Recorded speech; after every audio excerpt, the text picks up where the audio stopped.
What is up, everybody? My name is Aaron Canole, and welcome to the first ever branded Movie Battleground Blitz. This is our double upload event that we do every couple of months where we got two great matches going up back to back.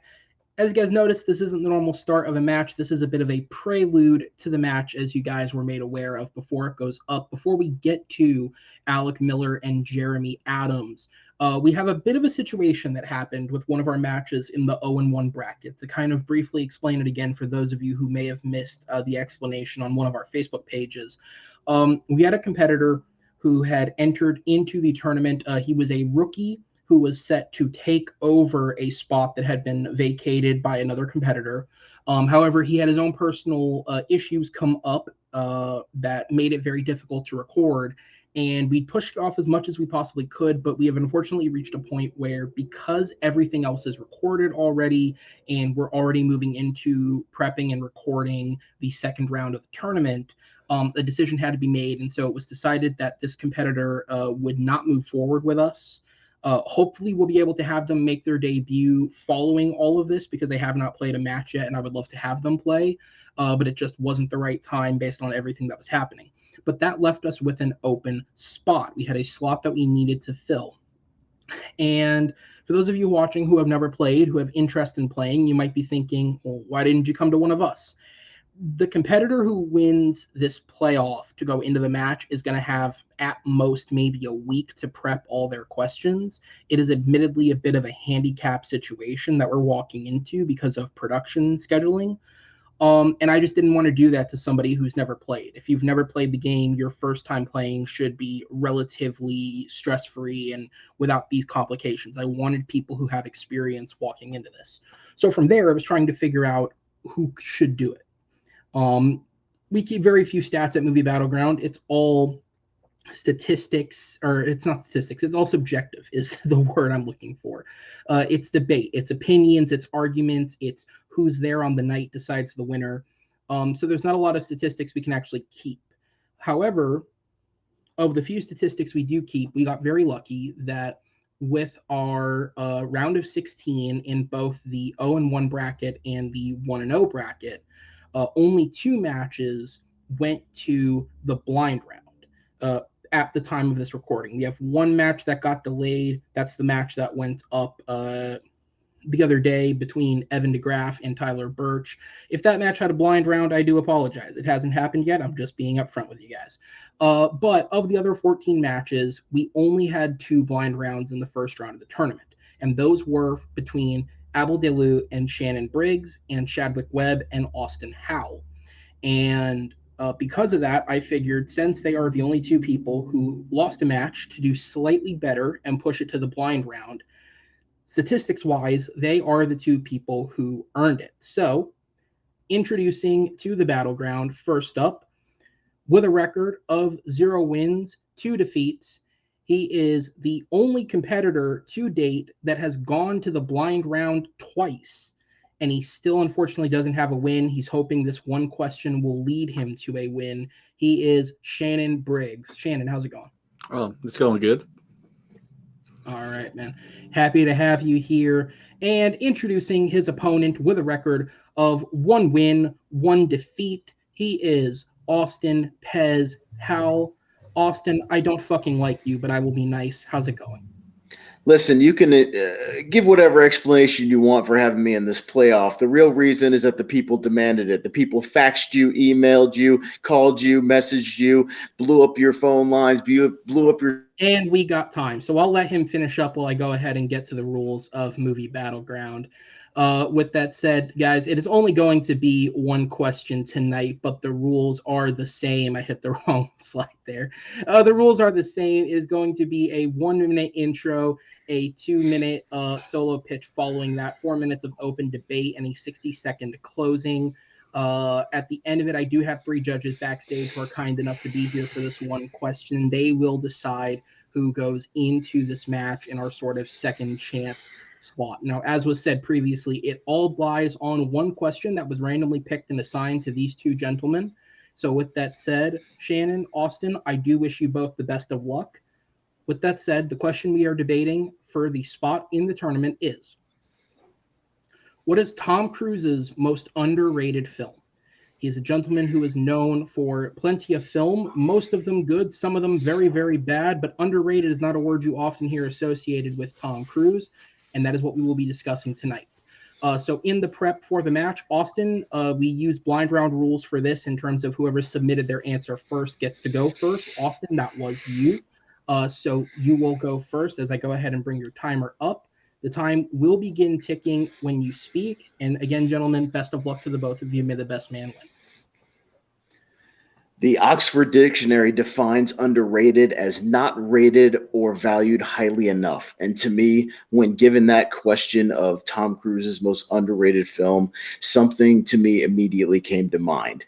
And immediately came to mind a franchise that has become one of the best franchises of the now 21st century. But we rewind the clocks back to 1996, a movie that does not get the credit it deserves, that has somehow been forgotten, and that's the original Mission Impossible, directed by Brian De Palma.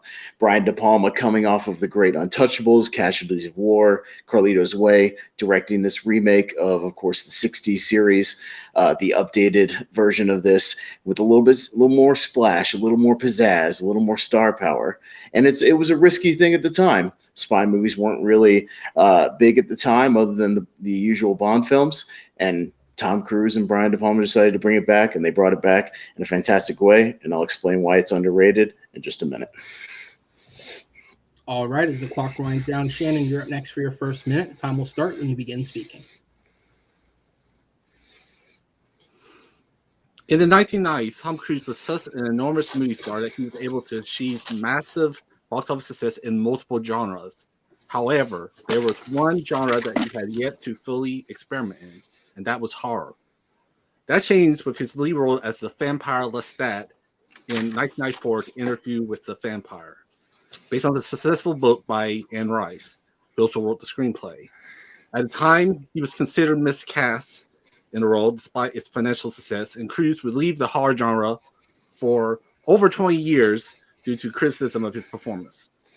I believe in years since, not only has it proved to be an underestimated entry in the vampire subgenre, but it is Tom Cruise's most underrated film. And I can see my time. All right. Conceding the last 20 seconds there, I'll go ahead and bump it forward. Austin, when the time ticks, you can start speaking. If you do need me to pause it for an extra second, I can.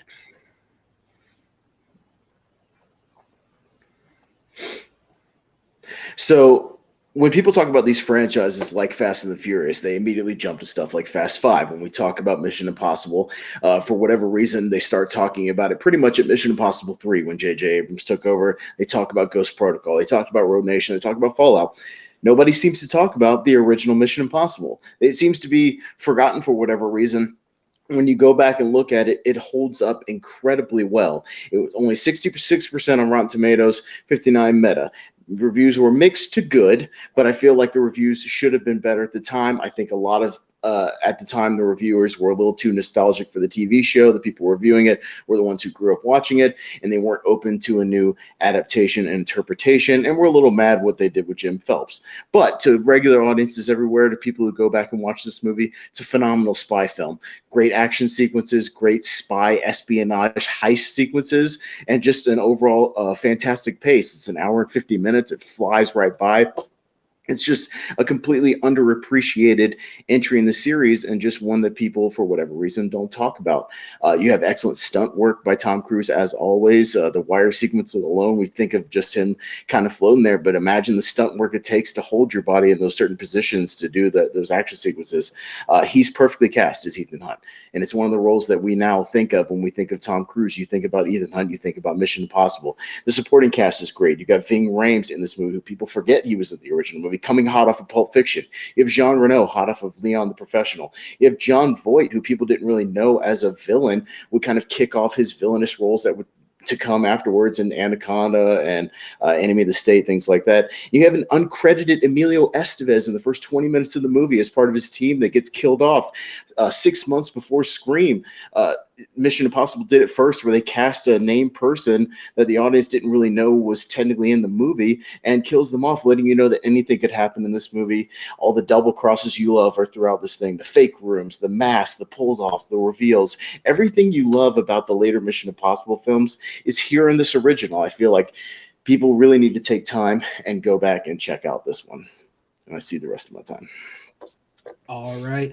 As it winds to a close, Shannon, the time will restart when you begin speaking.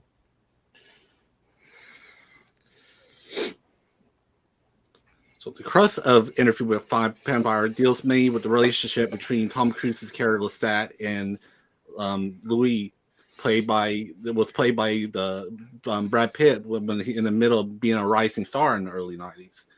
And what's notable about this film is the relationship is unambiguously queer, which was a rarity for mainstream films in the 1990s. Cruise's performance as Lestat is surprisingly later in a way, because while quite a cold-blooded killer, Lestat is an engaging and charismatic character, much like Cruise was during that time and in many of his roles before it. What's interesting, at first, Anne Rice was very apprehensive about Tom Cruise as Lestat, and she even openly criticized the choice of him being in the role. But however, after seeing the film, Rice admits that she was completely wrong, and since then has completely championed Cruise's performance ever since. The film also was the introduction to Kirsten Dunst as Claudia, a vampire with cursed to remain a little girl, and it gave Dunst her very first real chance to prove how much a talent she was at such a young age.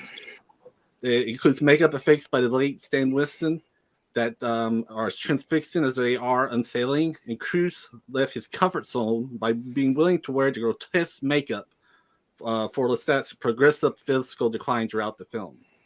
And director Neil Jordan was able to showcase disturbing gothic imagery that he had going from doing such films as The Company of Wolves, with existential drama about vampirism. The film leans on eroticism and the darkness of the book, but was able to form its own identity and stand out over vampire films from the 1990s, primarily such as more critically acclaimed and blockbuster financially successful films like Bram Stoker's Dracula. In doing this, it helped redefine the vampire genre in ways that has remained throughout the years. And I can see my tie.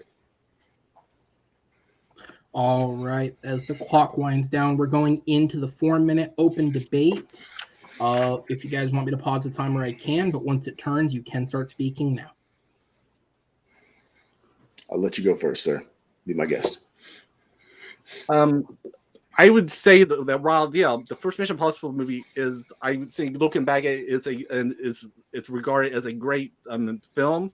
That I feel like the fact that there's now like going on 6 sequels to this franchise shows that that people have that it is not as far as like not even underrated. I would argue, like I've done a movie fight on here before, that even the first Mission Impossible movie isn't the underrated one of the series. Like there's other candidates of the series that are more underrated. My point in the original one was that the back half of the movies, much like the Fast and Furious movies, are the only ones people reference and talk about when they reference the series. They talk about the series at the jump off of Mission Impossible 3 with him and his wife and kind of the series that started. And my point is, people don't go back and talk about the original one. They really just don't. I don't hear it talked about. I don't hear it discussed. I don't hear it given the credit that it's due. Even in the montages of movies I see online, I barely see any footage of the first Mission Impossible. Yours tried to start a franchise and failed with Queen of the Damned. We should say that. The Vampire Chronicles. But your movie is mediocre at best and kind of rated correctly as so. Well, the thing is, you were saying about it being not the Mission Impossible being not remembered. I mean, the scene where they break into CIA, where Tom Cruise is literally hanging by a wire, was, I think it was not only like has been referenced in like throughout like other like films, but it's also been parodied in other pop culture media too. So say that nothing about that film was well. That just goes to my point. That's the only thing people talk about that movie. They don't talk about how great the entire movie is from start to finish. People barely talk about the opening stuff with Amelia. They barely talk about the other heists in the film. They barely talk about the climactic action sequence. The people talk about yours right now. It's only been reevaluated as this kind of queer new LGBTQ movie. And really, when they go back and watch it and realize that it tries to be a horror and a drama and kind of fails at both because of the miscasting, because of the bland performances from Brad Pitt, who was depressed at the time and gives a bland performance, Antonio Banderas, who's wasted, Christian Slater, who's wasted. My cast is actually used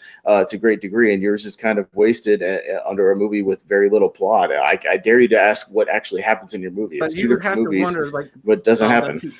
I would say that my film would have that it actually has where Tom Cruise has more chemistry and with the characters in my film than yours, because I would argue that he has more sexual chemistry between him and Brad Pitt in Interview with a Vampire than he does with with Emmanuel Barrère, who plays Claire, where they obviously are trying to add sexual tension throughout the film, where he is with his supposedly dead mentor's wife, and it completely does not work because it's really uncomfortable. Like, you got this 12-year-old having this relationship with these older gentlemen. It's really, really uncomfortable when you go back and watch it. Same thing with Brad Pitt playing a plantation owner at the beginning. You're supposed to get by and he's a slave owner. There's some really problematic stuff in your movie that doesn't hold up very well upon rewatch.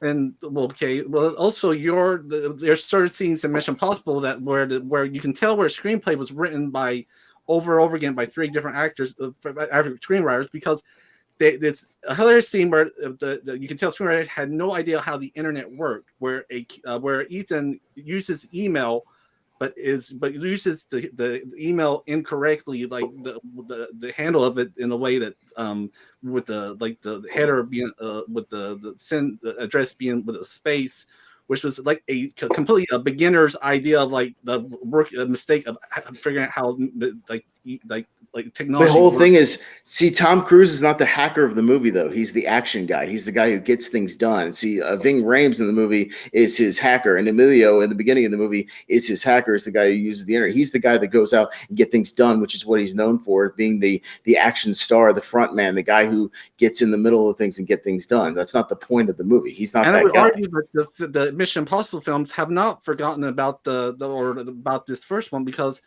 I do believe this next movie is supposed to come out is reintroducing the CIA director from the first one, Kittredge, that was played with great Henry Cersei, in it too. So I mean, obviously it itself is remembered. But that's all speculation. That movie hasn't come out yet. I'm talking about the here and the now. People don't talk about Mission Impossible. And time. All right, we're going to go on to the 1 minute final closings. Austin, you have first go at it. Your final minute starts when you begin speaking.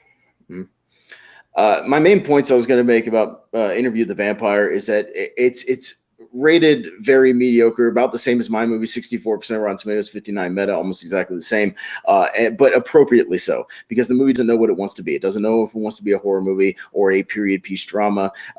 All the acting is pretty bland other than Cruise, but he is overacting. He is miscast, just like Anne Rice said initially when he was cast that he was miscast. It should have been more of some kind of heavy British actor like the original Daniel Day-Lewis or Jeremy Irons was considered. You need that presence, the person who has that stoic, gravitas for Brad Pitt, the younger actor, to bounce off of. And he's clearly not interested in the movie. He was depressed at the time, which I'm sorry to hear that, but it doesn't translate well to the screen. My movie, everything is electric. Everything sizzles right off the screen. De Palma's direction, Danny Elfman's score is great. His newer version of the Mission Impossible theme is iconic at this point. It's the one we go to.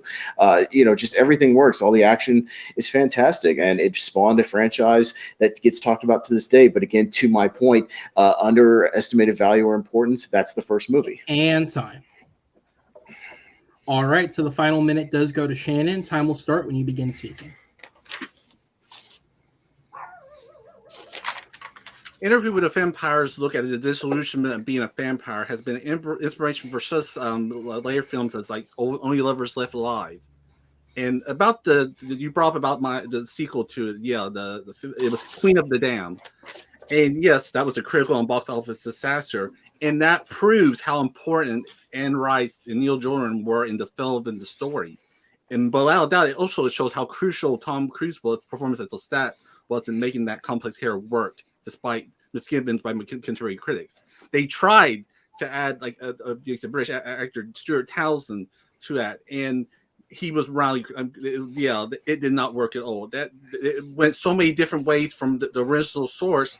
That it shows how important that movie was in overall to this with that. And with Mission Impossible, you say you bring up like iconic dating up and score. Well, something can't be iconic if it's been forgotten. So you can put that. So how can you're saying that Mission Impossible has been forgotten when there's so many different things we point out that I'm sure people can remember about it. So that's we'll see my time. All right, guys. Both of you bringing in an absolute great effort. I'm going to go ahead and send you both to the back to wait it out as I introduce our three great judges who are here with us, Mr. Jacob Barber, Malcolm Lay, and Jonathan Peck. I have a couple of quick fact checks, not very much. Obviously, Rotten Tomatoes was brought up, so I like to have the reference. Austin was correct. They are almost identically rated in terms of critic score. The original Mission Impossible has a 66% like rating on Rotten Tomatoes and a 71% audience rating. Interview the Vampire has a 64% like rating from critics and an 86% from audiences, so it is higher viewed by audiences. The other thing that was brought up that is fact checkable is the actor who played, I believe the character's name is Eugene Kittredge in the original film, Henry Czerny, is in fact a part of the cast. He was announced when they began filming. He is in Mission Impossible 7. However, it's currently unknown exactly how long he was on set or how much he is in the film, but it is confirmed that he is 100% in this movie, at least in a role big enough that they announced it ahead of time. So with that said, it is out of the competitor's hands, it's out of my hands, it's out of the facts hands, it is in our judges' hands. And Jacob, I go to you first. Who gets your vote from this round? Who did the best job at selling you? I'm going to have to give my point to Austin. I think just every time points were brought up about Mission Impossible, he just kind of attacked them very well. And I don't think Shannon did as good of a job to defend the points that Austin was making against Interview with the Vampire. So Austin gets my vote. All right. So the first vote does go to Austin. Malcolm, I go to you. Who does your vote go to, and what sold you? Yeah. So I went to Austin as well. Pretty much same as what Jacob was sort of saying. Like Austin was swatting away any points that Shannon threw at him for Mission Impossible very easily. And I think Shannon was struggling to try and defend Interview Vampire and try to defend the points that Austin was throwing at him, but it was a pretty good battle either way. All right. And Jonathan, since you were here and this is the only question of the match, I'll just let you quickly say, would you have also voted for Austin or did you go for Shannon? I would have given my point to Austin. Pretty much the same points that Jacob brought that up. All right. Judges, thank you so much. I'm going to go ahead and send all three of you to the back, and I am going to bring back in our competitors before we close it out. Exactly. So first things first, both of you guys, thank you first off, just an appreciation on my level for agreeing to do this on a bit of a shorter notice and having that chance at a play-in. Shannon, obviously good effort on the question. This will have no effect on your record or your standings, and you will still get a match in our upcoming series of matches that are outside of the tournament for those who have been taken out of it. Thank you for being here. And is there anything you want to say before we send you out? No, I just say it was a pleasure playing with Austin. I've seen beforehand. I knew he was going to be a tough competitor, and he definitely brought it. So, my misgivings about the judges' scores would notwithstanding, but I would say I will look forward to whenever I get my next match. I will be, like I said, each time I've been doing, I've been better prepared. I'm trying to be more articulate with my points. So the only thing I did is keep trying, and I will pleasure just keep playing. So I'll see you guys later. Absolutely. I'll let you have a go at the judges when we're done recording. Thank you, sir. And Austin, personal feelings aside, sir, you have to go with the stats. You made it to the blind round. You earned in your match. You earned this chance. And now you're back in the 0-1 bracket with the second chance opportunity to enter the tournament. Your competitor will be Linus Babcock, who has not played Battleground. in the new era. He is technically a rookie in those terms, but he isn't a actual rookie. He's one of our OG competitors amongst the likes of Evan DeGraff, Jeremy Adams, and Medee Raymond. He was also one of the original kind of hosts and aides of the show. However, he has not competed since 2018, so he's a little rusty coming back in, maybe. But how are you feeling getting that second chance? Listen, I pity poor Linus Babcock. You know why? Because I'm on a warpath. Because I never should have been ejected from this tournament in the first place. You see, a lot of shady shenanigans knocked me out of this thing in the first place in that blind round you speak of. And I just proved right here why I shouldn't have been knocked out in the first place. I proved right here and right now why I should be in this tournament and why people should fear me. I put fear in the hearts of my competitors. And Linus, you better be ready, because hell hath no fury like Pez scorned. You guys can't say I'm not fair. He wouldn't be here if I wasn't. All right, Austin, we will see you in the match. Guys, that is it for this opening little segment. Again, stick around with this video because quite literally in just a second, we have Alec Miller taking on Jeremy Adams in what is sure to be a great match. But with that said, I am going to pass it over to the traditional countdown and intro, and I will see you in about a minute.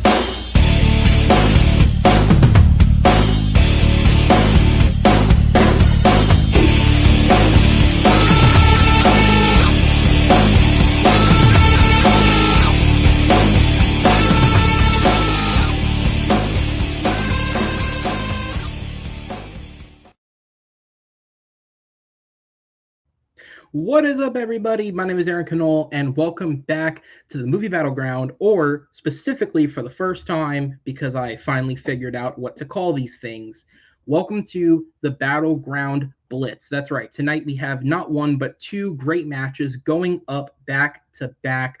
Obviously, if you are here, you know what match you're watching. Stick around, because after this match, we have another match following it between Ryan Permison and Medee Raymond. Going to be another fun match, but to this one right here is between two guys who got a victory in their first match, Alec Miller and Jeremy Adams. Alec obviously coming in of having a history of debate. He's helped run debate for TMG. He came in, he took on Chris Diaz in his first match, and he came out with a very solid win. But even he has to feel even slightly intimidated by the man he's going against, Jeremy Adams, one of two competitors to earn a knockout in the first round of matches, knocking out Kevin Moreno. He is coming in here as one of the top players in the league already with just that 1-0 record.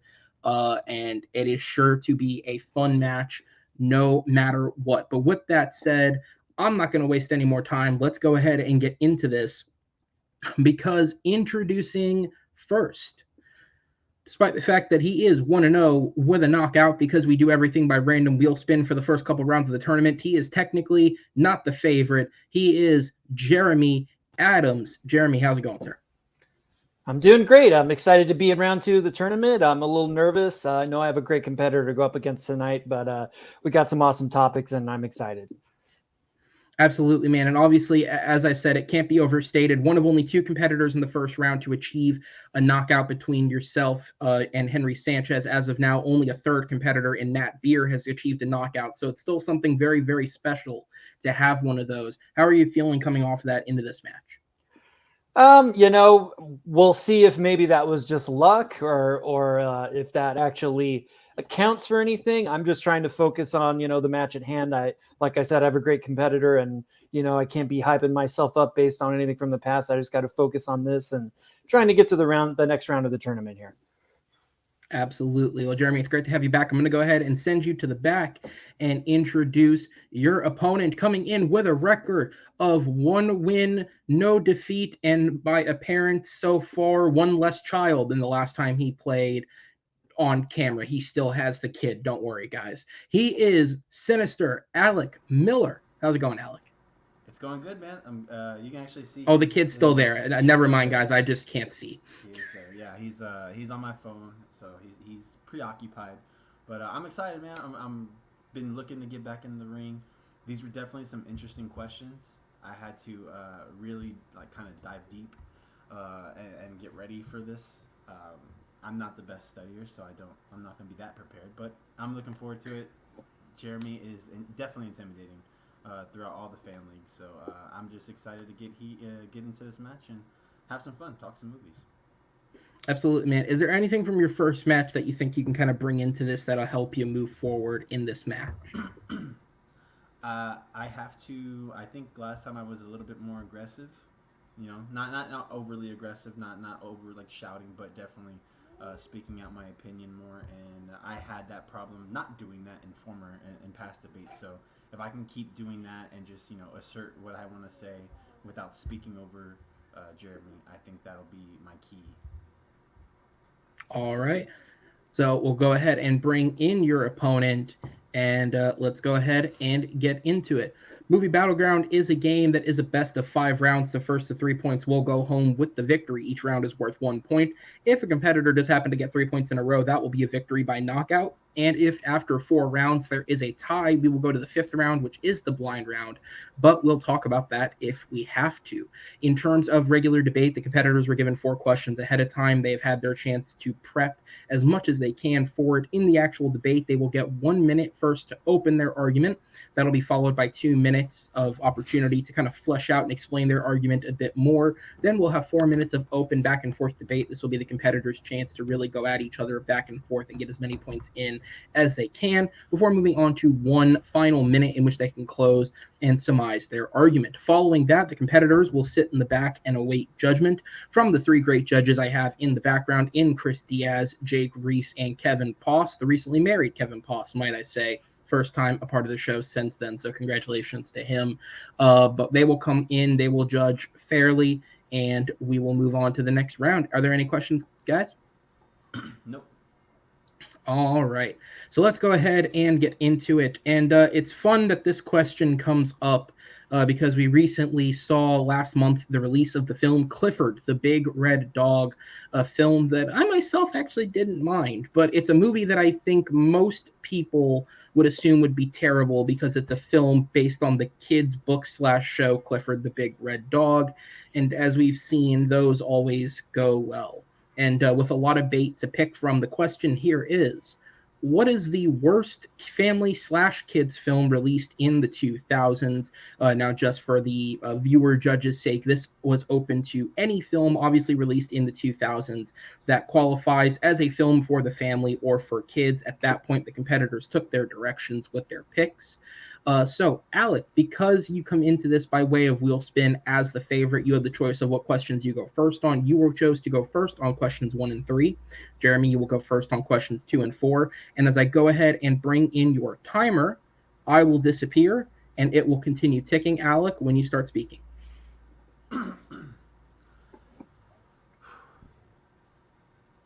So when we were given this question, my mind immediately went to this movie. And then I had to make sure it was a kids movie because it is an absolute monstrosity of a film, and that's Cat in the Hat, a movie that was took one of our beloved childhood books from Dr. Seuss and made live action, starring Mike Myers as the Cat in the Hat, Dakota Fanning, a couple other people, and it was just. When I say monstrosity, I literally mean it. It's very hard to watch at times. It's terrifying if you're a little kid. That's why I had to check to make sure it was an actual family film because kids might get scared by the live action Cat in the Hat, Mike Myers. So we'll get into it further, but this movie still haunts my dreams to this day. And that is why I chose it for the worst family kids film released in the 2000s. Yes, Mike Myers making a sexy face while taking a paddling from a child haunts us all. Jeremy, what is your haunting pick? Time starts when you begin speaking. Well, I think the most important thing when it comes to a family or kids film is that it works for its intended audience. In this case, we're talking about kids movies. So the movie should be aimed at children for children to watch and enjoy. I will actually get into it later, but I would argue there are things for kids to enjoy in my opponent's movie. But I picked a movie that made headlines when it came out in 2008 for being one of the biggest box office bombs of all time. It had a $40 million budget. It made under $1 million at the box office, which is a huge disaster. And it's called Delgo. It's an animated film, and it's kind of a generic fantasy story. Think like Romeo and Juliet meets some sort of secondhand Avatar. The thing about this movie is it's the one thing you can never be when you're a kids film. Very boring. And very unpleasant to look at. It's got horrible computer animation that is sub 2008 video game. I actually played a lot of video games of that era that look better than this film. It's ugly. It's not funny in any way. It's not really an adventurous adventure. Bad voice performances, and there's nothing interesting or silly or fun about it, which you would want in a kids movie. And time.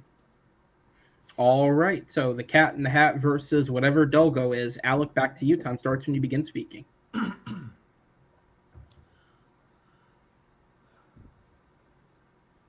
I understand what you're saying whenever you're saying how it needs to, do what it needs to do for the audience. But what Delgo has going for it is an animated movie. Granted, it's not greatly animated. It's got some bad animation. I'll give it that. But coming from someone who has like brand new child, it is very easy to put a kid in front of a decent, not great animated movie and still capture their attention, and still the kid will get some kind of joy out of it. The Cat in the Hat, it doesn't do that. The Cat in the Hat is, you have this weird, inappropriate Cat in the Hat played by Mike Myers, who that's the last person I want watching my kids, if I'll be honest. Just doing these very like inappropriate jokes, these points where you have to they even like block out because he literally almost says a curse word in a Dr. Seuss movie. Censor that out and all that stuff. There's something about this movie. It's not well written. It doesn't capture the attention of anyone. It didn't capture the attention of me as a kid, because surprisingly I was a kid in the 2000s. At least a little older kid, but I was still a kid. And this movie, it just it's to this day you look back on it and it just doesn't capture the attention of any kid. It might actually may have them running away from the movie, telling them to turn it off immediately. I've tried watching it recently. It was really hard to get through, and it just, when I think about what I want a kids movie to do, having a 3-year-old kid, you want a movie to capture their attention, keep them still for the amount of time that they have to sit still for, and come out of it laughing and enjoying it. And Delgo, I believe, even though it's not great, obviously both these movies are really bad, Delgo can do that for a younger kid. The Cat in the Hat can't. The Cat in the Hat will constantly have you looking and questioning whether you should turn the movie off, because this might not be appropriate for this kid. And I'll concede the rest of my time. All right, Jeremy, you're back on for 2 minutes when you speak. Yeah, as you said, neither of these are good films. They're both panned by the critics when they came out. But the one thing, if you go like onto Rotten Tomatoes, that you can look at is there is an audience score. And Cat in the Hat actually had a higher audience score, somewhere in the 50s, whereas Delgo is somewhere in the 20s. And that should tell you right there that I myself actually did see Cat in the Hat in the theater. I took my brother to see it, and we actually had a pretty good time. I think that it's a weird movie. I'm not going to deny that it is a strange film, and taking this beloved children's book that had previously been adapted into a TV cartoon and trying to do a live action movie with Mike Myers, kind of following The Grinch with Jim Carrey. It's odd, but I think that though it's odd and strange, and to some taste, I'm sure Alex off-putting, I think there's a lot of creativity in this film. It was directed by Bo Welch, who is a renowned production designer. He worked with Tim Burton a lot. He did Batman and Edward Scissorhands.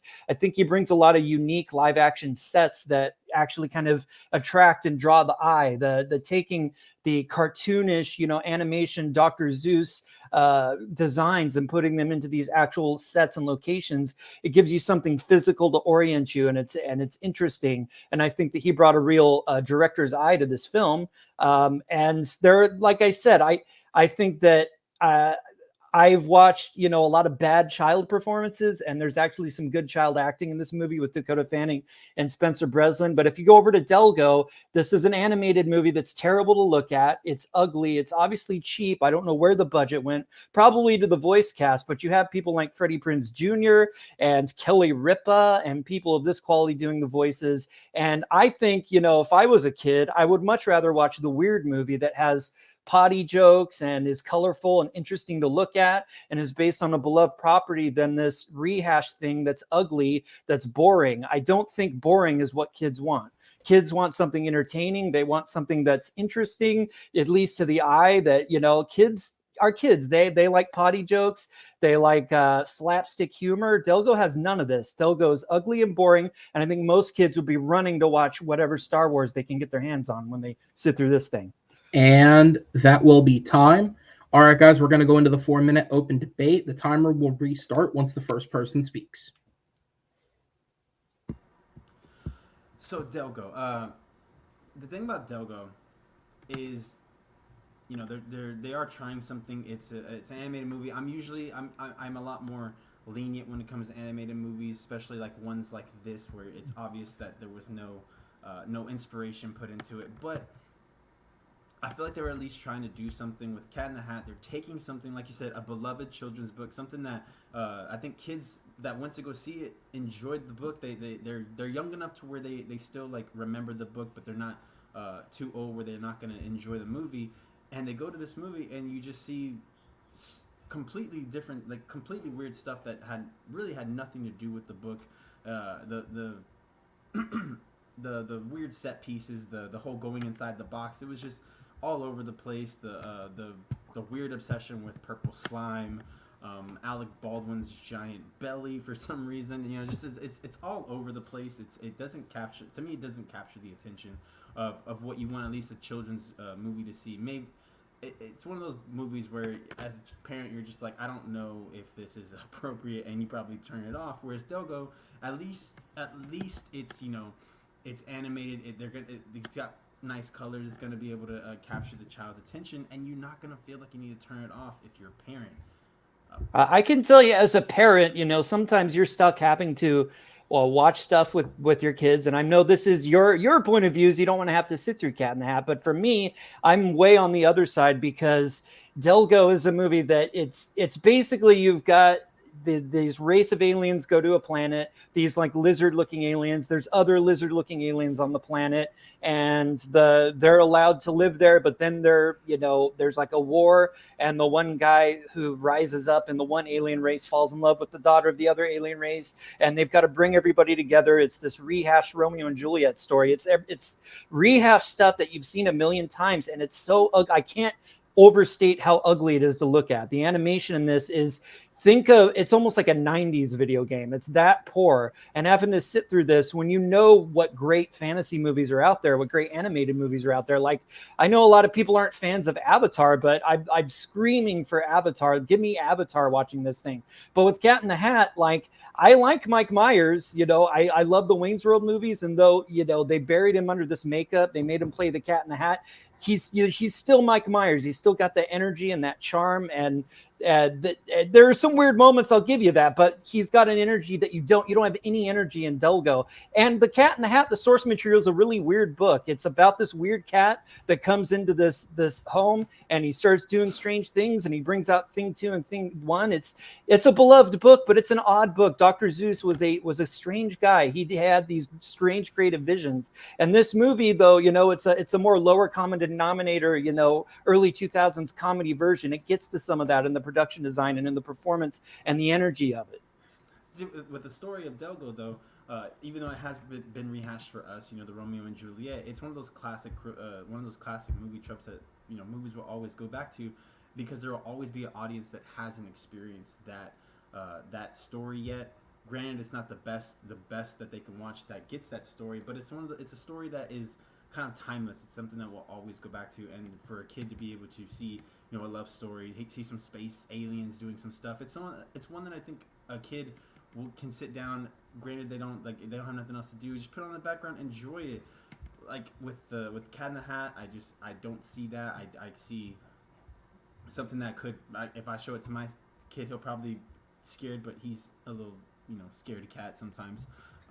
So it is what it is. Yeah, I don't think it's what kids want to see. I think that kids, want to see something that is funny, that's thrilling, that is good to look at to the eye. These are the things that draw a kid when they're watching something.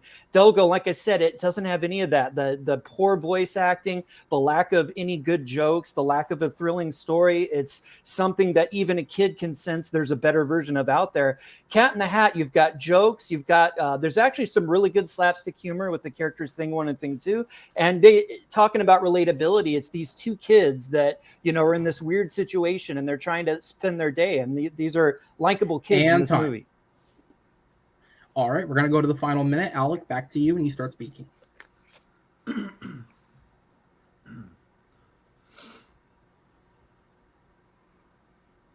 With Delgo, you get a poorly made movie that was obviously made for kids to just kind of put them on the side and just put it on the background and enjoy the sights, enjoy the sounds, enjoy the action, the romance, and all that good stuff. With Cat in the Hat, you get a movie that completely goes away from the source material. I understand it's a weird book, but to take a weird book and just make it weirder and weirder, I don't think that appeals to children. Granted, the acting isn't really up there for me. The characters really aren't likable at all in this movie. I don't enjoy any of these characters in this movie, and it's just one that when you see and you're watching it, as you're watching it, you find yourself thinking, like, is this appropriate? Should I be watching this with my child? Are they enjoying this? And I think that this is one movie that children, if they're watching it, will just gradually go to the side and just start playing with their toys, stop paying attention to it completely, and eventually you'll just turn it off. Whereas Delgo, it's something that can be a little pleasing to the eye, and that some people can sit down and enjoy. And time. All right, Jeremy, back to you for the final minute. I actually had the experience of my life of going to the theater to see a terrible family film that completely bombed with the audience, and it was like sitting in a funeral. That movie was called North. It came out in the 90s, and it starred Elijah Wood. But then I went to see Cat in the Hat in the 2000s with my much younger brother, and it wasn't like that at all. It was actually a fun experience. People were getting into it and enjoying it. Just the hijinks that Mike Myers was doing, and that the kids, I think the kids are relatable. They're two bored kids that, they don't like their stepdad. They're in this weird situation. They're trying to get through it. There's stuff to latch on here. There's jokes. There's energy. Delgo is a movie that just sits there on the screen, and it's not fun. It's not fun for anyone. And if you're going to be a parent and a kid, let's watch this weird. At least it's weird. At least it's different. At least it has humor. And it has, again, Thing 1 and Thing 2 are these interesting characters from the book that they do in live action and some slapstick stuff that's really, I think it's pretty fun. I think there's some Three Stooges stuff thrown in there. There's ideas. And, the guys who made Delgo, their career ended when they made that movie. Bo Welch is an artist who's continued to work and do other projects and has an eye. All right, that'll be the end to our first debate of the night, guys. Well done. I'm going to go ahead and send both of you to the back as I go ahead and bring in our three judges to get ready for it. All right. And so I am going to go to Mr. Diaz first. As concise as you can hit it for me, please. Who gets your vote? He's already turning the board. Go ahead. Yeah, Jeremy, even as someone who hates and has Jeremy convinced me that it was really, I haven't even heard of it, but he made a good point about it, the voice and with animation. And he defended that good amount. I had to give it to him. I think Alec brought up the more offensive if I had. I went for Jeremy, man. All right, so the first vote goes to Jeremy. Jake, I go to you. Who does your vote go to, and what sold you? I have Alec because he totally roasted his kid. No, beyond that though, they both kind of had an adaptation battle. Whereas I've never heard of Delgo. Apparently, it is a Romeo and Juliet situation. So Alec won that one, whereas at least Delgo is fun to throw on for kids and a way for them to learn the story of Romeo and Juliet. Okay. So it's 1-1. So it's 1-1, which means we go to the man who is clearly thinking, which means the philosopher suits him. Kevin, who does your vote go to, and what sold you? My vote is going to go to Jeremy. This was a good debate, but I think he was very, very good with his bringing up the numbers and bringing up the being a follow up to the Grinch with Jim Carrey, the Bill Welch stuff, the voice acting being bad in Dogo. Whereas Mike Myers' performance, and you expect the odd story in the Cat in the Hat. So, Jeremy. All right. Thank you, judges. I'm going to go ahead and send you guys to the back as I go ahead and bring in our competitors. And we're going to go ahead and move on to question number 2. And question number 2, when it comes to blockbuster filmmaking, the pinnacle of blockbuster filmmaking is currently Marvel. And at the time that this is going up, we're kind of at a midpoint between Marvel projects. The latest television show, Hawkeye, started last week.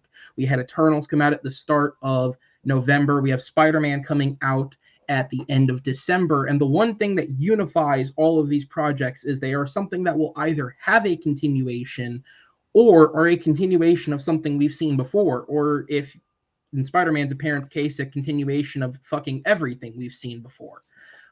So with that said, the question posed to these competitors is, what Marvel film or series of films that has never had a proper continuation or conclusion should get a sequel? And so to kind of explain this one out a bit more to those watching, I gave them a pre-put together list of films that were either one-offs that never got a sequel or were a part of a series where there was something clearly set up to keep going that never got continued. That list is currently rolling below me. It includes films like Ang Lee's Hulk, Fantastic Four, both versions, the Howard the Duck film, and the recent release, The New Mutants. Again, if you want to see the full list, it is scrolling beneath me. And so these guys each picked a film from this list, and they are arguing over why it should be the film that gets continued based on what we've already seen from it. Now, with that said, I'm going to go ahead and bring the timer back up. And Jeremy, you are up first on this question, so the timer will start once you begin speaking. Okay, I picked what to me is the best Marvel film or a film based on a Marvel property that hasn't had a sequel yet and that actually stands on its own. It's not connected to anything else in the larger Marvel universe that we've seen on screen so far, at least not in any direct ways. And that is the Disney film Big Hero 6. This is a movie that I've just absolutely loved since it came out earlier in the 2010s. It's a movie that I think most people would know. It's about a young teenager named Hiro Hamada who is kind of a wannabe inventor, and he creates this. He brings to life this health robot called Baymax, and they end up joining a superhero group that's eventually called Big Hero 6. It was a really fun, touching, adventurous movie. Everything you want from a comic book film and from an animated film, but it really was a pretty small scale story. And this is a property that's been around since the 90s. There have been a lot of different iterations, a lot of storyline and mythology. And in a second Disney film, they can really dig deeper into it. And this hasn't happened yet. I think it's long overdue. And there's a whole cast of villains and other characters that are richly waiting to be explored.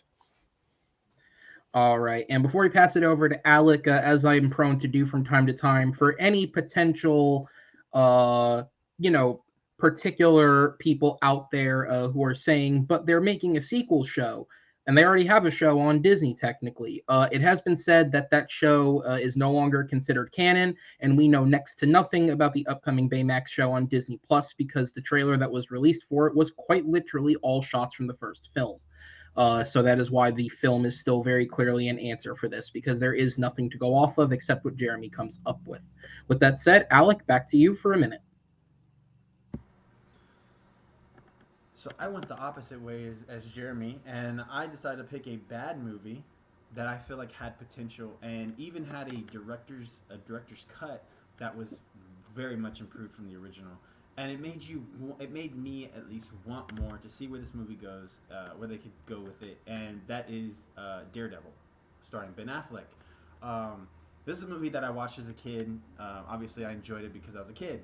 But when you go back and watch it, it's not great. The pacing is off. The acting's not the best. But I think there was a lot of potential in that movie. Mostly Colin Farrell. I think Colin Farrell was great as Bullseye. He looked like he was having a blast with the movie, with the character. And it even ends on a little teaser with him still being alive. You know, the thing about the Daredevil movie, you take out that horrible teeter-totter scene, seesaw scene, and I think it's a pretty decent movie. And to see where that goes, I would love nothing more than to see where what Ben Affleck could do with that Daredevil character. All right, and that'll be time. Jeremy, back to you for 2 minutes.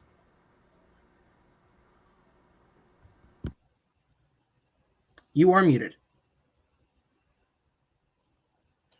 Thank you. Okay, I was very careful to say when I was talking about my movie that it's something that we only have this version of it. And that to me was important because Daredevil is a property that was pre-existing. It's obviously it's a Marvel comic property dating back to the 60s. And this was, the first film adaptation of it, the one with Ben Affleck, but it has been done again in a Netflix series, and it's been done better. And I feel like a lot of what you want from Daredevil has already been mined at this point. Whereas with Big Hero 6, it's all just potential. We've only got this movie. We've got the non-canon, cartoon series, but there's so much to explore here that we haven't seen. We don't have a better version of it that already exists that we can go to right now. We're just waiting, with bated breath for a second great film to follow the first great film. And I just want to touch on a few things, where they could go.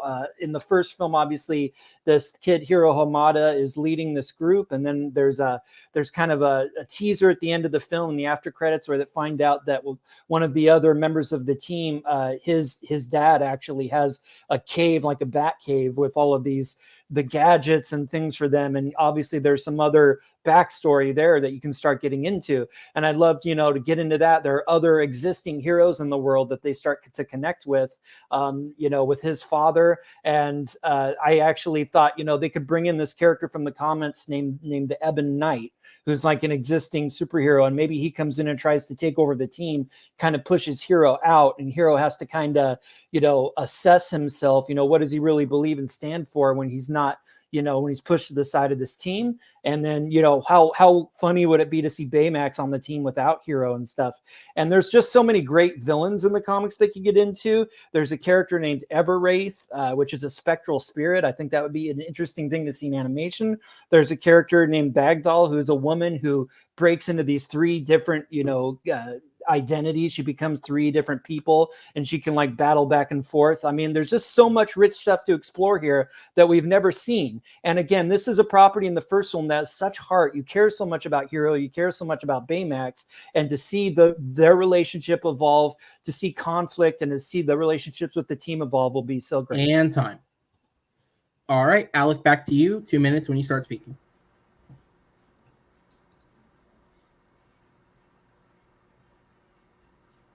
So I think the show Daredevil kind of shows, and the cry out for a Daredevil, for more Daredevil, shows that if you brought this Daredevil back and made a sequel of it, kind of do a sort of multiversal type thing, and bring it into the MCU, all that good. There's so many crazy things you can do with comic book movies, obviously, and to see like a possibility of getting Ben Affleck as a Daredevil. Having come off his success, not the success of the movies, but his success as Batman. Obviously, people loved Ben Affleck as Batman. To see him come back and take on a new character, kind of like an older Daredevil, taking on an older Bullseye, getting involved more with the Hand. Like, there's so many interesting things. Possibly seeing him interact with a Black Widow, with a Spider-Man, with all that stuff. There's obviously a a want for more Daredevil, and to see possibly switch it up and say, hey, instead of Matthew Cox Daredevil, because we know how great he was, let's check out this Ben Affleck older Daredevil, maybe like an old man Batman type thing, you know, type storyline to have in the MCU, and to see how see that Ben Affleck's Daredevil interact with other characters, and especially seeing Colin Farrell. Like I said, he's probably the highlight of the movie, which is seeing Bullseye, Colin Farrell have some fun with some comic book characters on the big screen. I think it would be a lot of fun. Once again, seeing more with the hand, that was something I was really looking forward to, and we just never got it. Then we got that horrible movie Elektra, which that's not the hand in my opinion. But seeing him take on the hand and interacting with the other characters in the MCU is something that I really feel like I would enjoy watching, and I think the rest of comic book movie fans would enjoy watching as well. And I'll concede the rest of my time. All right, conceding the last few seconds there. I jumped a little bit ahead, but you'll get your 10 seconds back. We're going to go to the 4-minute open debate. The timer will tick when you begin speaking.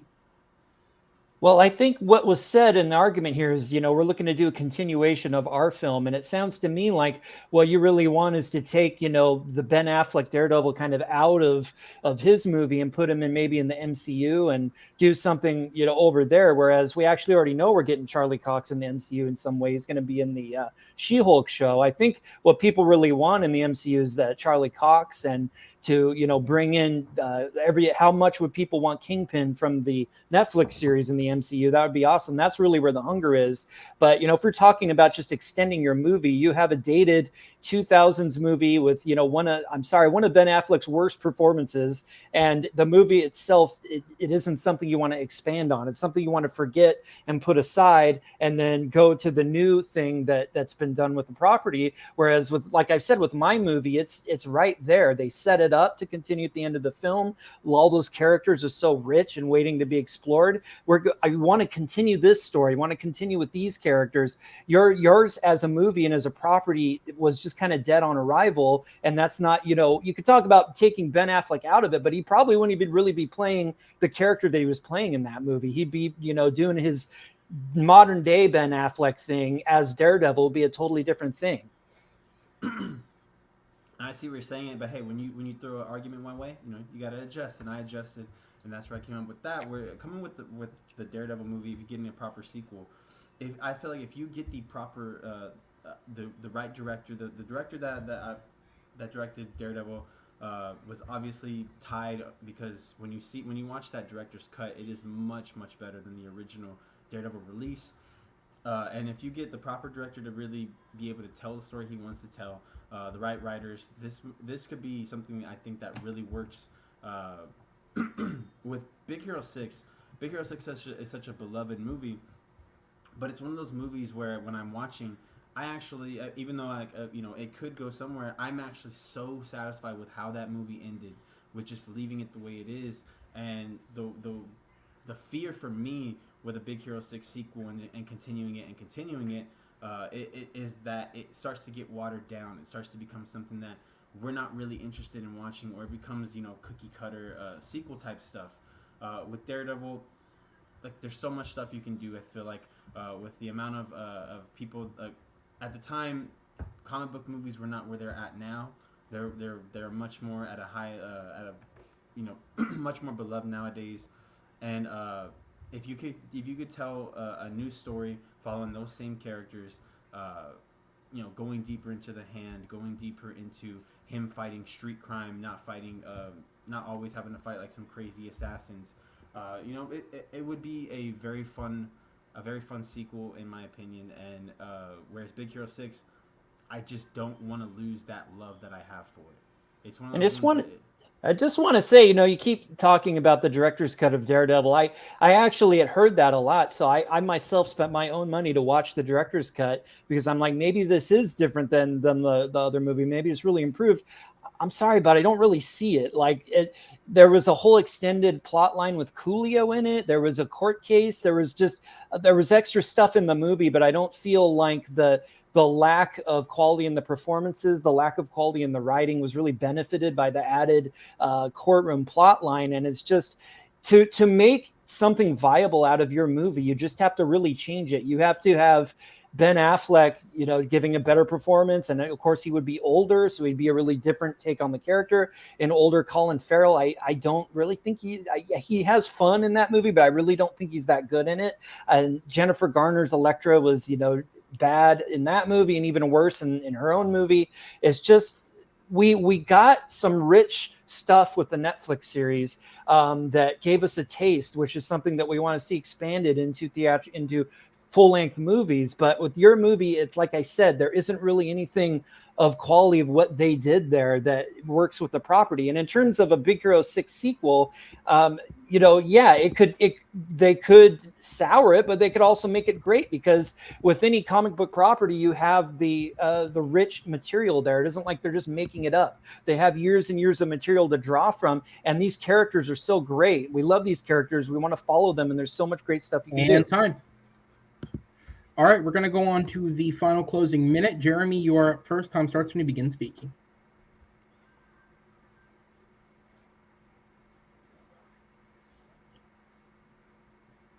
I just think that watching Big Hero 6, you get really connected to these characters, and to get a great, team that like they have at Disney to continue that is just something that can be really rich. I think there's a creative opportunity there. I don't think that it's just a cash grab like we see with a lot of sequels. I think that there are people that will get involved with this project that care about these characters, that have stories that they want to tell. I think that bringing different types of villains into it is such a rich thing that you can do. And I think that there are so many, Frozen type movies out there. We continually need these movies from Disney.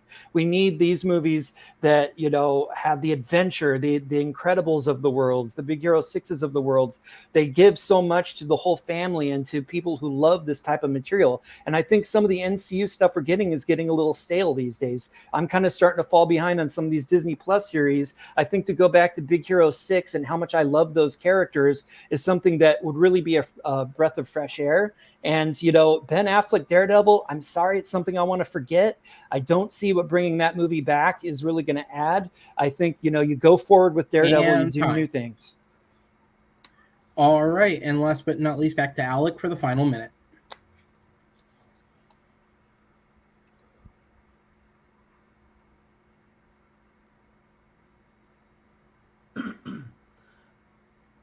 When you look back on that Daredevil movie, that Daredevil movie is one of those movies where you look at it and there's just potential. There's potential everywhere. There's potential that was not capitalized on, and would benefit from a sequel, especially if you can get it where it's included in the MCU. We have all these crazy multiverse things going on. By product, you would have to do that, obviously, because of the way that the business is now, with Disney owning the Daredevil and all that stuff. That's kind of the way you have to go. With Big Hero 6, my worry is we've seen multiple animated movies, especially on the Disney side, where they just continue to they continue it on, and you just you lose the magic, you lose the fun that you had with it. And granted, there's always a what if, but to me, that's my fear. That's the one where I'm just I don't want to see the sequel, because the movie just ended so perfectly, in my opinion. With Daredevil, there's so many, and the MCU, there's so many different ideas that you could do. You could bring back all the actors from the original, interact with the new characters, and I think it would just be a fun time for people that are getting involved in superhero movies. All right, guys, another good debate in the second round. I'm going to go ahead and send both of you guys to the back and bring in our three judges. So just two quick fact checks from that one, a mostly clean round. First, just because it was brought up, the name was kind of slipped in the moment. The director of Daredevil was Mark Steven Johnson, a director who is also known for his work on another Marvel project in the form of Ghost Rider. He was also, oddly enough, a writer on the film Christopher Robin. I just think that's really weird that the guy who made Daredevil wrote Christopher Robin. Also, for what it's worth, just because, news and speculation, obviously there are heavy rumors about who and what might be appearing in Marvel next, but we here at Movie Battleground are not breaking that Charlie Cox is in fact in any potential series. That would be the Redditors who keep posting shit supposedly, just in case, for what it's worth. But hey, I mean, shit might be cool if it happens. Jake, I go to you first, sir. Who does your vote go to, and what sold you? I went with Jeremy on this one. I want to see his movie slightly more, and the point he made about Charlie Cox being where we're at with Daredevil now got me. So, Jeremy. All right, first vote goes to Jeremy. Kevin, down to you. Who does your vote go to, and what sold you? Yeah, Alec kind of cornered himself with the multiverse argument. I feel like I wish he would have got more into the hand argument, but Jeremy really hit you with that. That Daredevil is kind of reached its potential, and there are a lot of rich characters to be explored in Big Hero 6. So I'm going to go with Jeremy. All right, judges, thank you so much. I'm going to go ahead and send you guys to the back and bring back our competitors, as we'll go ahead and get on to question number 3. And we are going with question number 3 to a place that we don't go often. We're talking about years in film. Again, to all our competitors, you can pick a year in film. It is a thing that can be done. But with that said, we are going to go to the great year of 1984, which saw some great blockbusters, some great dramas, and thanks to Indiana Jones and the Temple of Doom, the creation of the modern PG-13 rating that is grossly overused and probably a little miscalculated at times as to what actually counts as a PG-13. I'm just saying Transformers can mutilate each other, but 2 F-bombs is an R. What's up with that, MPAA? But with that said, for 1984, we are going to be talking about what is the best performance by a leading actor in 1984? We are talking about top acting talent here tonight, ladies and gentlemen. And let's not waste any more time. Let's go ahead and get into it. Alec, you are up first. The timer will start when you begin speaking.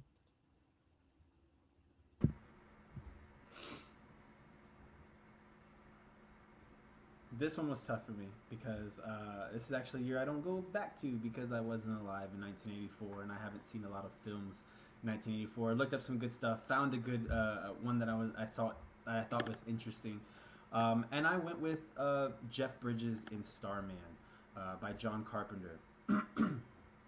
It was one of those ones when I saw it, I was like, interesting. And then when I actually watched the film, it was just it was so much fun to see this character be brought to life. Jeff Bridges, doing what he's doing, and what you think is going to be a typical type of John Carpenter sci-fi film turns into a really, really good love story, like a kind of like romantic cross country travel movie. And I found myself thinking about Jeff Bridges after I watched this movie. He put in a great performance, had me really enjoying this film, and I'm really looking forward to this argument. But yeah, I'm go ahead and close it there. Jeff Bridges, Starman. Go ahead, Jeremy. What he said. Go ahead, Jeremy. All right, so I was around at this time, and when I was a kid, I probably watched a lot of movies that I shouldn't have been watching very young. And one of the movies that I did watch was the film that came out in 1984 and was kind of the movie of the year. It swept the Oscars. It's a film called Amadeus. And I remember being a kid and watching this film, and this is a kind of a fictionalized biopic about, you would think, Wolfgang Amadeus Mozart, the famous composer, because his name is in the title. But really what this movie really is the story of Antonio Salieri, who was another composer at the time. And this film starts with this old man played by the actor F. Murray Abraham, who had come from theater and had been in some films at this point, but this was really his breakthrough performance. And he's this old man telling the story of how he was a rival composer to Mozart, and how he was jealous of Mozart and was destroyed by the fact that he was this great man of God who had much less talent than Mozart. And Mozart, this not very good guy, was gifted. And the performance Abraham gives is spellbinding. Yeah, and then just to throw it in there for any judges, just in case you're writing and not looking, the specific performance was F. Murray Abraham as Antonio Salieri. Obviously, the film is known for its performances, but that is the one he chose to go for. Alec, back to you. 2 minutes on the clock when you begin speaking.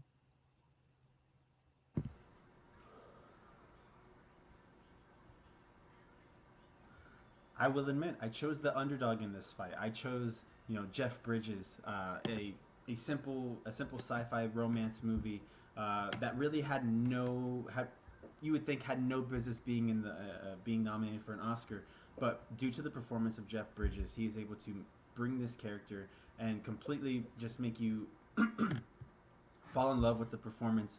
You completely feel for both Jeff Bridges and I'm blanking on her name, but the female lead as well, and ended up getting an Oscar nom for it. Obviously didn't win it. We're gonna throw Oscar noms. Oscar wins out the window right away.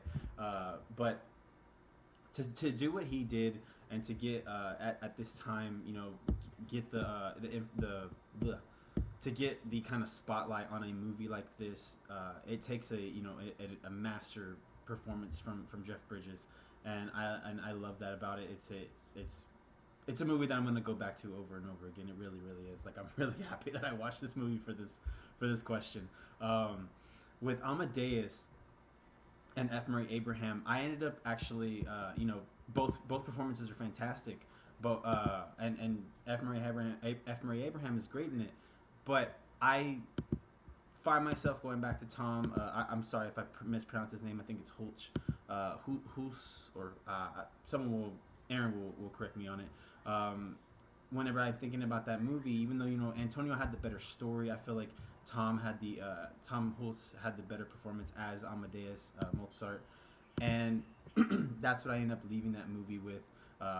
Great performance. The entire movie has great performances, but what sets Jeff Bridges apart is the fact that this is a simple story, something that you wouldn't think would be good enough to get an Oscar nom, and he makes you absolutely fall in love with his character Scott Hayden, the Starman, and really enjoy this love story that you're seeing, this cross country type of love story, and that's what I ended up taking away from this movie, and I will go ahead and concede the rest of my time. All right, as the timer ticks down there, for what it's worth to throw out there, the co-star of Starman is Karen Allen, and it is pronounced Tom Hulce. Jeremy, back to you. 2 minutes on the clock. So to continue what I was saying, Amadeus follows Antonio Salieri, played by F. Murray Abraham, and I think that not only is this the best performance of 1984, I think this is one of the best performances in film, because if you really watch it closely, you start off seeing this old bitter man telling the story, and you follow him as a young man, as a composer who had such joy and hope. Yes, he had made it. He was successful. He played for the emperor, and everything seemed to be going great. And then you see this other guy come along who's way more talented, but this guy is a selfish, self-destructive little clown, at least to Salieri's way of thinking. And to see him be destroyed, to lose his faith over it, to struggle with this, and to ultimately become so bitter that he becomes this hateful guy who ultimately has a hand in Mozart's death. Everything that you see through the performance is just on another level. Tom Hulce is good in the movie, but he's playing this clownish kind of guy. I know a lot of people actually like the movie less because of his laugh in the film and his performance. I think it's off-putting to some people, but if you just really watch the craft of what F. Murray Abraham is doing in this film, he has to play multiple levels all the time. He has to basically be liking Mozart on one level because of his gift and the music and what he's giving the world, but at the same time despising him because he's not worthy of it. This is the gift. He had become celibate. Salieri was celibate. He had given his life to music, to the church, and he should be given this gift, not this kid, not this clown. And to see him always having to play those two levels, and to see that his darker nature win over in the end, and ultimately getting the heartbreaking final scene where he's this old broken man in a mental institution, and he's saying, "I pardon you mediocrities," to all the other people who have been mediocre and ended up in this mental institution, is just one of the great ending performances in a movie. To get to Starman, I will say about Starman what I'll say about my movie. Basically, the heart and soul of my movie is F. Murray Abraham's character, Salieri. The heart and soul of your movie is actually Karen Allen. This movie is her arc and what she goes through, whereas Jeff Bridges is kind of the catalyst as Mozart is. So I think hers is the real story that we're following. All right, we're going to go on to the 4-minute open debate. The timer will tick when the first person speaks.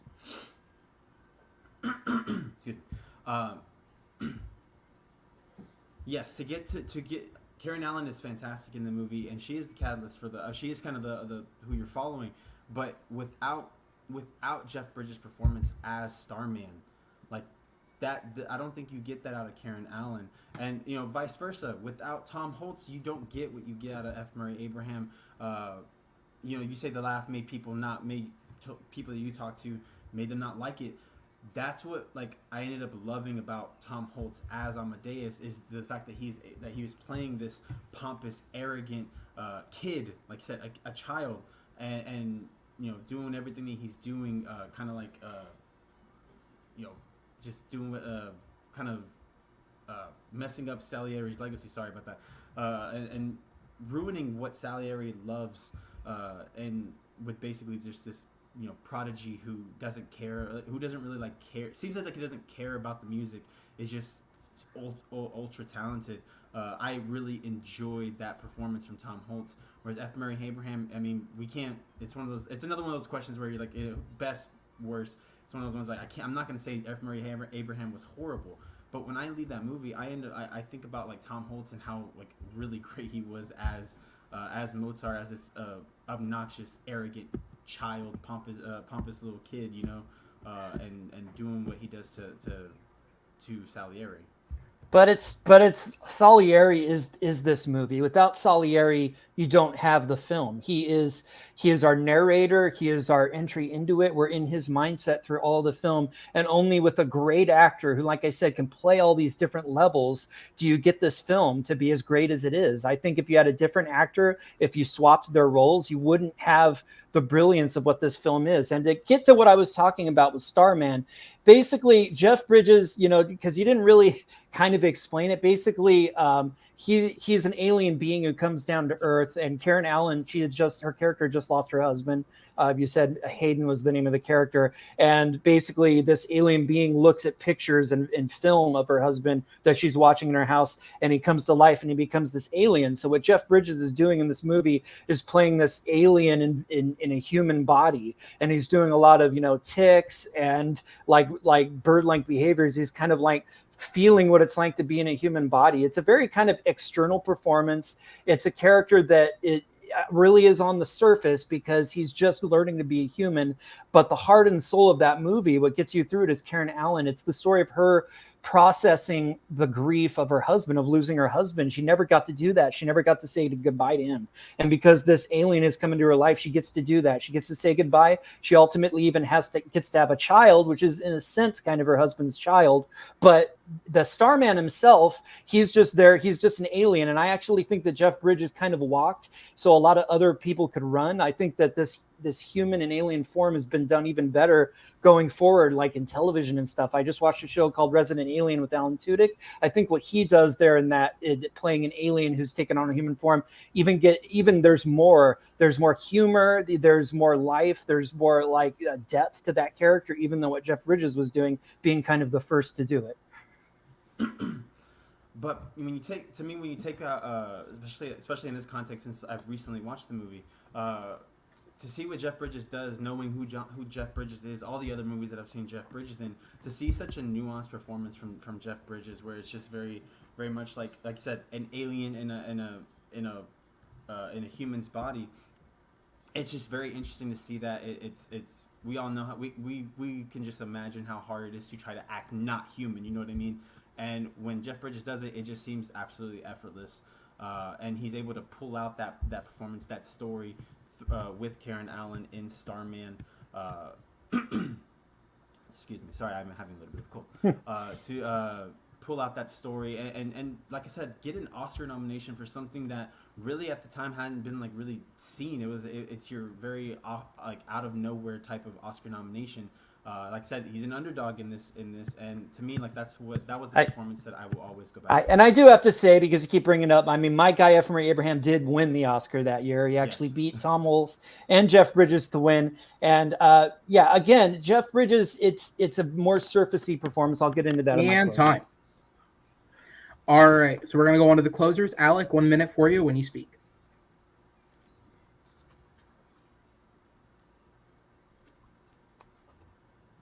What you might call surface level, I'm gonna call nuance, because the fact that Jeff Bridges is able to kind of bring his personality down, especially knowing who he is now and watching the movie at a much later time, seeing that kind of performance out of a man that I've seen all my life was incredible to me.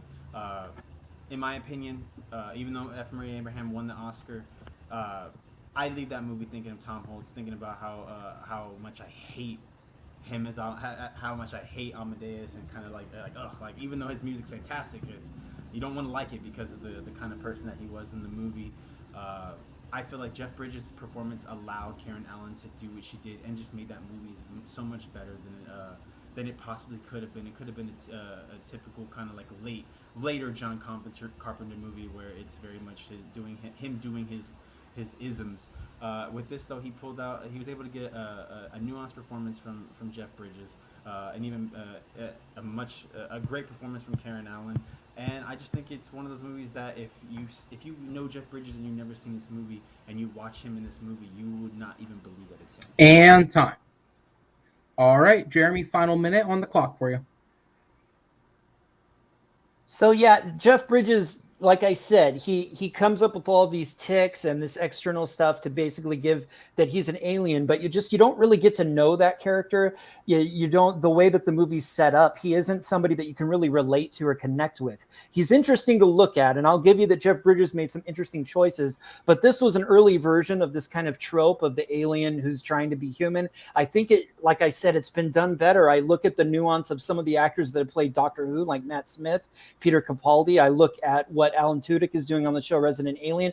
It's not a character that you really know. He's kind of unknowable, and you don't hit the emotional heights that you do with something like E.T. Because his character is just this kind of strange alien. He doesn't go beyond that. It's Karen Allen who brings most of the heart and the soul to that movie. Jeff Bridges is kind of off here, just being the alien guy, and it was interesting to see that at the time. But it's become something that I think other filmmakers have been able to come and do even more with. This isn't even one of the most renowned John Carpenter films, and no one is going to ever forget Antonio Salieri. This is a character most people never even heard of, and they would never forget him as played by F. Murray Abraham. He's a character for history. All right, I'm going to go ahead and send the competitors to the back, and we'll go ahead and bring in our 3 judges. And Kevin, I will go to you first. Who gets your vote and what sold you? Yeah, this was the hardest one for me, no doubt, so far. I like Alec going with the underdog. It was just his lack of being able to fight back against Jeremy's, saying that if you swap roles with F. Murray Abraham, it's not the same film. F. Murray Abraham did win the Oscar in '84, so I do have to go with Jeremy just by a hair. All right, so the first vote goes to Jeremy. Chris, as concise as you can, hit it for me. Who gets your vote and what sold it? Yeah, I kind of have to agree with Kevin about Jeremy. Sorry, I went to try to invite it pretty here, but yeah, same thing. Alec had a good trait, but he haven't further it down. But I think Jeremy kind of ahead the target with the alien example on Trinity, and he gave more examples, so that one we already had. All right. Thank you so much, judges. I'm going to go ahead and send you guys to the back because your winner by a final score of 3-0 in a knockout victory, Jeremy Adams, coming in with the win. And Jeremy, with this victory, at 2-0 with 2 knockouts. You are, for the time being, definitively the number 1 player in the league right now. Nobody else left to play can possibly match that record. So how are you feeling after this win?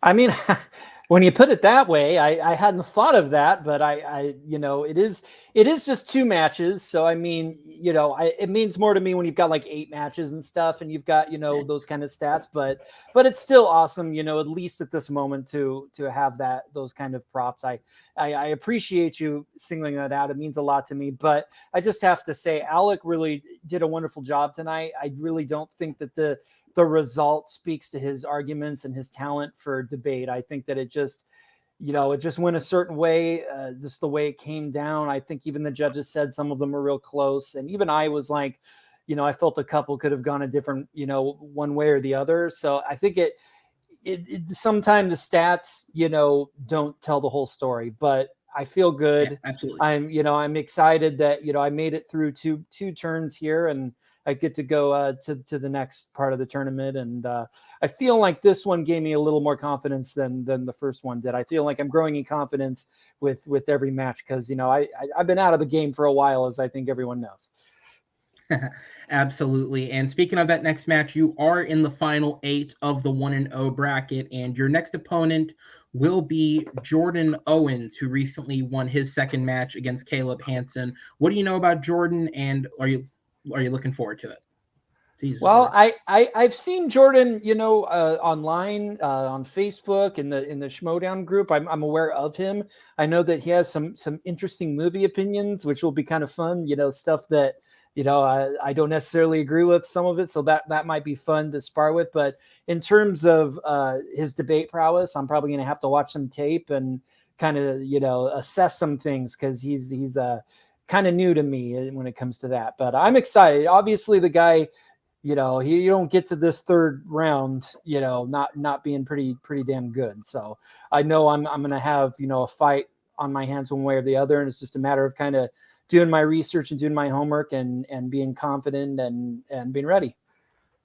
Absolutely, man. Well, thank you so much for being a part of this. Look forward to having you back in the next round, and we will see you then as we go ahead and drop you out and bring in your opponent, Alec Miller. And again, man, unfortunately, in a game where it's 1 point for round, we don't literally award points. That would make things look better, but we don't award points for every good thing said.